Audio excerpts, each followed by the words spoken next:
अस्सलाम वालेकुम। Kitchen with मैरू में हाजिर हूँ एक और नई मज़ेदार सी रेसिपी के साथ। आज मैं लेकर आई हूँ दही भल्ला की रेसिपी और ये भल्ले मैं तैयार करूँगी दाल मूंग और दाल माश से। जो हम बाज़ार से भल्ले ख़रीदते हैं उससे बेहतर भल्ले आप घर पर बना सकते हैं। इनको बनाकर आप फ्रीज़ भी कर सकते हैं और जब दिल चाहे आप इनको निकालें और अपनी मर्ज़ी के भल्ले या भल्ला चाट तैयार कर लें।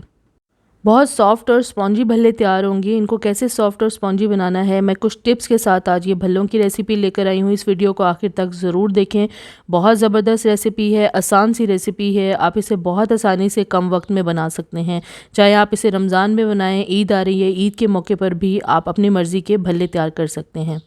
इन भल्लों को बनाना बिल्कुल मुश्किल नहीं है। आइए इसे बनाने के लिए देखते हैं हमें किन किन चीज़ों की ज़रूरत है। भल्ले तैयार करने के लिए मैंने ये दाल माश ली है 1 कप और इसे मैंने तकरीबन 4 से 5 घंटे के लिए पानी में भिगो के रखा था और उसके बाद इसका पानी मैंने निचोड़ लिया है। और ये वाइट कलर की होती है दाल माश। बहुत से मैंने भल्लों की रेसिपीज़ भी शेयर की है। ऊपर आई बटन को क्लिक करके आप देख सकते हैं। डिस्क्रिप्शन बॉक्स में भी लिंक मिल जाएगा, वहाँ से भी क्लिक करके आप देख सकते हैं। 1 कप दाल माश ली है और 1 कप ही मैंने दाल मूंग ली है। ये पीले रंग की होती है और मैं आपको करीब से भी दिखा देती हूँ। ये इस तरह की दाल होती है। इसको भी मैंने 4 से 5 घंटे के लिए सोक कर दिया था पानी में। उसके बाद इसका पानी निचोड़ के मैंने अलग बाउल में डाल दिया है। इन दोनों दालों को मिलाकर दही बड़े ज़रा लाइट रहते हैं। खाली माश दाल से अगर दही भल्ले बनाएंगे तो वो ज़रा हैवी हो जाएंगे। दोनों दालों को मिलाकर बनाने से भल्ले बहुत ज़्यादा लाइट रहते हैं। इसमें नमक आप हस्बे ज़ायका ही डालें। आप 2 टीस्पून ले लें या फिर आप हस्बे ज़ायका इसमें नमक ऐड कर सकते हैं। 2 इंच अदरक का टुकड़ा लेके मैंने इस तरह से फ़ाइन चॉप कर लिया है और इस तरह से चॉप किया हुआ अदरक ज़रूर आप भल्ले में डालें, बहुत ही अच्छा टेस्ट आता है। और सब्ज़ मिर्च मैंने ली है 3 से 4 अदद, इस तरह से बारीक चॉप कर लिया है। और भल्लों के मिक्सचर में बस ये 3 चीज़ें ही जाएंगी। इन तीनों चीज़ों को ज़रूर आप भल्लों में ऐड करें। एक तो भल्लों के लिए बहुत अच्छा है, लाइट हो जाएंगे और टेस्ट बहुत ज़बरदस्त हो जाएगा। अब मैं रेसिपी स्टार्ट करती हूँ। सबसे पहले मैंने एक अदद चॉपर ले लिया है। चॉपर में मैं डाल दूँगी दाल माश और साथ ही इसमें डाल दूँगी दाल मूंग। आप दोनों दालों को इकट्ठा भी भिगो सकते हैं और अलग अलग भी भिगो सकते हैं। एक बात का आपने ख्याल रखना है कि दालों में पानी नहीं होना चाहिए। अच्छे से छान के इसको चॉपर या ग्राइंडर में डालें। अब इसके बीच में डाल दूँगी मैं ½ कप पानी। इससे ज़्यादा इसमें पानी नहीं ऐड करना, ज़रूरत पड़ेगी तो हम बाद में ऐड करेंगे। अब अच्छे से इनको हमें पीस लेना है और पीसते हुए एक बात का आपने ख्याल रखना है, इसको मैदे की तरह हमने पेस्ट नहीं बनाना, थोड़ा दरदरा रखेंगे। यानी इसके बीच में हल्का हल्का सा दाल का दाना होना चाहिए। आपको दिखा देती हूँ मैंने इसे कितना पीसा है। ये देखें, ये थोड़ी दरदरी है, बिल्कुल फ़ाइन पेस्ट इसका मैंने नहीं बनाया। और इसकी कंसिस्टेंसी भी आप देख सकते हैं कितनी रखी है। अब इसको मैं क्या करूँगी, अलग बाउल में निकाल लूँगी और इसे अब हमें हाथ की मदद से इस तरह से एक ही डायरेक्शन में घुमाकर फेंटना है। और इतना फेंटना है कि ये फ्लफ़ी हो जाए और इसका कलर जो है बिल्कुल वाइट हो जाएगा।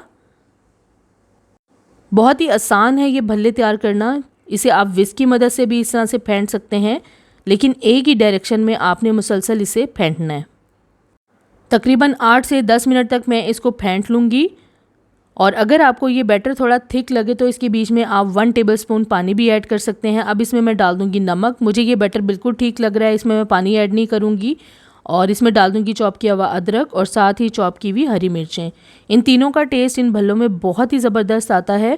अब अच्छी तरह से इसे हल्के हाथों से हमें मिक्स करना है, क्योंकि हमें इसे फ्लफ़ी ही रहने देना है। ये अच्छी तरह से हमने इसे फेंट लिया था। आप देख सकते हैं इसकी कलर भी चेंज हो गया है और ये अच्छे से फ्लफ़ी भी हो गया है। और इसको चेक करने का मैं तरीका बताती हूँ। एक बाउल में आप साफ़ पानी ले लें और थोड़ा सा ड्रॉप आप दाल के मिक्सचर का इसमें डालें। जिस तरह ही डालें इसे फ्लोट करना चाहिए। अब ये देखें, जैसे ही मैंने डाला ये इसके ऊपर तैर रहा है, कितना हल्का हो गया है ये। इसी तरह का हमें ये भल्लों का मिक्सचर चाहिए। तकरीबन 8 से 10 मिनट मैंने इसे फेंटा है और ये देखें दूसरा ड्रॉप भी अच्छे से इसके ऊपर तैर रहा है। अब मैं क्या करूँगी, तेल को मीडियम फ्लेम पे गरम कर लिया। इसके बीच में 2 स्पून की मदद से भल्ले डाल रही हूँ। आप हाथों की मदद से भी डाल सकते हैं। और तेल बहुत ज़्यादा गर्म नहीं होना चाहिए, हमें मीडियम फ्लेम पे ही गर्म करना है और मीडियम फ्लेम पे ही इनको फ्राई करेंगे। इस तरह से एक एक करके भल्ला डालते जाएंगे और थोड़ी देर बाद ये खुद ही फूल के अपनी साइड पलट लेंगे। आपने फ़ौरन चम्मच से इसको हिलाना नहीं है। अब ये देखें, साथ साथ भल्ले खुद ब खुद पलट भी रहे हैं और बहुत ही गोल गोल शेप के तैयार होंगे। 2 स्पून की मदद से भल्ले डालने से क्या होगा कि ये बिल्कुल गोल गोल शेप में बनेंगे। इनको अच्छी तरह से गोल्डन ब्राउन कलर आने तक हम फ्राई कर लेंगे। ये देखें अच्छी तरह से फ्राई हो गए, इनको मैं अलग प्लेट में निकाल लूँगी। तमाम भल्लों को इसी तरह फ्राई कर लूँगी। अब मैं आपको दिखाती हूँ कि कितने गोल गोल शेप के ये भल्ले तैयार हुए हैं। बहुत ही सॉफ्ट और फ्लफ़ी तैयार हुए हैं। ये देखें बिल्कुल परफेक्ट शेप बनी है। अब एक बाउल में आप साफ़ पानी ले लें, हाथों को उसमें डिप करें और हाथ की मदद से भी आप इन भल्लों को इसमें डाल सकते हैं। हाथ से डालने से भी भल्ले बहुत ही गोल गोल शेप के तैयार होंगे। इस तरह से भी बहुत आसानी से आप इनको फ्राई कर सकते हैं। तमाम भल्लों को मैं एक ही दफ़ा फ्राई कर लूँगी और कुछ को मैं भल्ले तैयार कर लूँगी दही भल्ले, और कुछ को मैं फ्रीज़ कर दूँगी। तमाम भल्लों को मैंने फ्राई कर लिया है और अब मैं क्या करूँगी, इनको भगोना है। कुछ भल्लों को मैं भगो दूँगी। एक अदद बाउल में मैंने पानी ले लिया है। इसके बीच में डाल दूँगी मैं हाफ़ टेबल स्पून नमक और अच्छी तरह से इसे मैं मिक्स कर लूँगी। नमक अच्छे से मिक्स हो जाए तो इसके बीच में भल्ले डाल दें। लेकिन एक बात का आपने ख्याल रखना है कि भल्ले ठंडे होने चाहिए। आपने गरम गरम भल्ले ठंडे पानी में नहीं डालने। इससे क्या होगा कि इसके अंदर एक गिठली बन जाएगी। आपने भल्लों को पहले रूम टेम्परेचर पे लाना है, फिर उसके बाद आपने इस नमक वाले पानी में डिप कर देना है। और डिप करने का तरीका ये है कि आपने इसके ऊपर कोई भारी प्लेट रख देनी है। इससे क्या होगा, तमाम भल्ले पानी के अंदर ही सोख रहेंगे और पानी अच्छे से बराबर से एब्जॉर्ब करेंगे। ये देखिए तमाम भल्ले अच्छे से पानी में डिप हैं और अच्छी तरह से जब ये सॉफ्ट हो जाएं पानी के अंदर तो इनको अब मैं पानी से निकाल लूँगी। ये देखिए पानी अच्छे से इन्होंने एब्जॉर्ब कर लिया और बहुत ही अच्छे से ये थोड़े से फूल भी गए हैं और सॉफ्ट भी हो गए हैं। अब मैं इसके लिए भल्ले तैयार करूँगी, दही भल्ले। मैंने हस्बे ज़रूरत दही ली है। इसको विस्क की मदद से अच्छी तरह से हमें फेंट लेना है और इतना फेंटना है कि ये बिल्कुल स्मूथ हो जाए और शाइनी हो जाए। अब इसके बीच में डाल दूंगी मैं थोड़ी सी शुगर पाउडर। शुगर पाउडर डालने से क्या होगा कि दही अक्सर खट्टा होता है। इसके बीच में शुगर का हल्का सा टेस्ट आएगा, बहुत ही ज़बरदस्त लगेंगे ये भल्ले। और अच्छी तरह से अब इसको फेंटने के बाद अब इसमें डाल दिया हस्बे ज़रूरत नमक और ये भुना कुटा ज़ीरा, ये भी हस्बे ज़रूरत डाला है और अच्छे से इसे मैं मिक्स कर लूँगी। अब जो भल्ले मैंने भिगो के रखे थे उनको पानी से इस तरह से हमें निचोड़ के अलग प्लेट में डालते जाना है। थोड़ा सा पानी निचोड़ना इसलिए ज़रूरी है कि भल्ले दोबारा से दही को अच्छे से एब्जॉर्ब कर सकें। अब इनके ऊपर मैं डाल दूँगी ये दही और इन्हीं भल्लों से आप किसी तरह के भी भल्ले तैयार कर सकते हैं। मीठे भल्ले, चटपटे भल्ले या भल्ला चाट तैयार कर सकते हैं। ये इमली की चटनी डाल दूँगी। इमली की चटनी की कई रेसिपीज़ मैंने शेयर की है, तमाम का लिंक डिस्क्रिप्शन बॉक्स में मिल जाएगा, आप वहाँ से क्लिक करके देख सकते हैं। थोड़ी थोड़ी इसके ऊपर इमली की चटनी डाल दूँगी और ये मेरे पास है chilli sauce, red chilli sauce, ये ऑप्शनल है। और इसके ऊपर दड़ा मिर्च डाल दूँगी, भुना कुटा साबुत ज़ीरा और आखिर में इसके ऊपर डाल दूँगी मैं थोड़ा सा ये चाट मसाला। हमारे मज़ेदार भल्ले बिल्कुल तैयार हैं, बहुत ही ज़बरदस्त लग रहे हैं और यकीन करें बहुत ही टेस्टी बने हैं।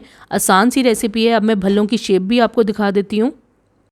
ये देखें पानी में भीगने के बाद और दही में सोख रहने के बाद बहुत ही परफेक्ट शेप में है। अब मैं आपको तोड़ के दिखाती हूँ कितने सॉफ्ट बने हैं। ये देखें बिल्कुल रुई की तरह सॉफ्ट बने हैं और अंदर से स्पॉन्जी और फ्लफ़ी हैं। ये देखें बहुत ही ज़बरदस्त अच्छे तरीके से इन्होंने दही को एब्जॉर्ब किया है और आप देखें अंदर गिठली भी नहीं बनी और बहुत ही सॉफ्ट बने हैं। इन मज़ेदार भल्लों को आप ज़रूर घर पर ट्राई करें, बहुत ही ज़बरदस्त रेसिपी, और मुझे कमेंट्स में ज़रूर शेयर करें ये वीडियो आपको कैसी लगी। अगर अभी तक आपने मेरे चैनल को सब्सक्राइब नहीं किया तो प्लीज़ मेरे चैनल को सब्सक्राइब करें, लाइक करें, शेयर करें और बेल आइकॉन को ज़रूर प्रेस कर दें ताकि मेरी आने वाली नई वीडियो को नोटिफिकेशन सबसे पहले आपको मिले। अल्लाह हाफ़िज़।